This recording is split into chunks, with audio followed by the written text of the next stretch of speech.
नाज़रीन, DGISPR lieutenant general Ahmad शरीफ चौधरी चयो आहे त भारत रियासती सरपरस्ती में पाकिस्तान अंदर दहशतगर्द कार्रवाई में मुलविस आहे। पाकिस्तान भारतीय दहशतगर्दी जा सबूत केतिराई भेरा गॾियल क़ौमनि में पेश करे चुको आहे। भारत में वधंदड़ पुरतशद्दुद वाक़िया हुकूमत जी इंतहा पसंद पॉलिसियुनि जो नतीजो आहिनि। कश्मीर मसइले जे हल लाइ आलमी बिरादरी किरदार अदा करणो पवंदो। जर्मन मीडिया के इंटरव्यू में DGISPR चयो आहे त हक़ जे मौर के दौरान सदर ट्रंप जो कायदानो किरदार स्ट्रेटेजिक लीडर तौर साम्हूं आयो। पाकिस्तान जा ब्रादर मुल्क चीन सां बि तामीरी ऐं स्ट्रेटेजिक लाॻापा आहिनि। अमरीका पारां मजीद ब्रिगेड खे दहशतगर्द तंज़ीम करार ॾिनो वियो। लेफ्टिनेंट जनरल अहमद शरीफ चौधरी वधीक चयो आहे त पाकिस्तान अफ़गान पनाहगीरनि जी 40 साल मेज़बानी कई। इंसानी हमदर्दी जे बुनियाद ते पनाहगीरनि जी वापसी जी तारीख़ में केतिराई भेरा वाद कई वई। गैर कानूनी तौर रहंदड़ अफ़गान शहरी दहशतगर्दी ॾोहनि में मुलविस आहिनि। अफ़गानिस्तान में अमरीका जा छॾियल हथियार दहशतगर्द इस्तेमाल करे रहिया आहिनि। DGISPR जो चवणु आहे त पाकिस्तान में कंहिं बि हथियारबंद जथनि लाइ का बि जॻह नाहे।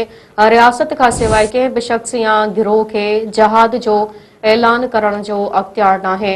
एक बार ॿीहर नाज़रीन अवांखे ब्रेकिंग न्यूज़ ॾियूं पिया। DGISPR लेफ्टिनेंट जनरल अहमद शरीफ चौधरी चयो आहे त भारत रियासती सरपरस्ती में पाकिस्तान अंदर दहशतगर्द कार्रवाई में मुलविस आहे। पाकिस्तान भारतीय दहशतगर्दी जा सबूत केतिराई भेरा गॾियल क़ौमनि में पेश करे चुको आहे।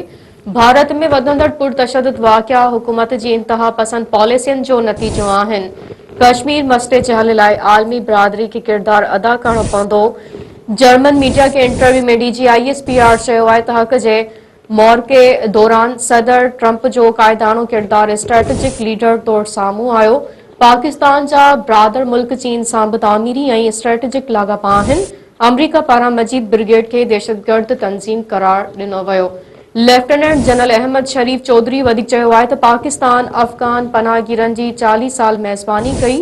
इंसानी हमदर्दी जे बुनियाद ते पनाहगीरनि जी वापसी जी तारीख़ में केतिराई भेरा वाद कई वई। गैर कानूनी तौर रहंदड़ अफ़गान शहरी दहशतगर्दी ॾोहनि में मुलविस आहिनि। अफ़गानिस्तान में अमरीका जा छॾियल हथियार दहशतगर्द इस्तेमाल करे रहिया आहिनि।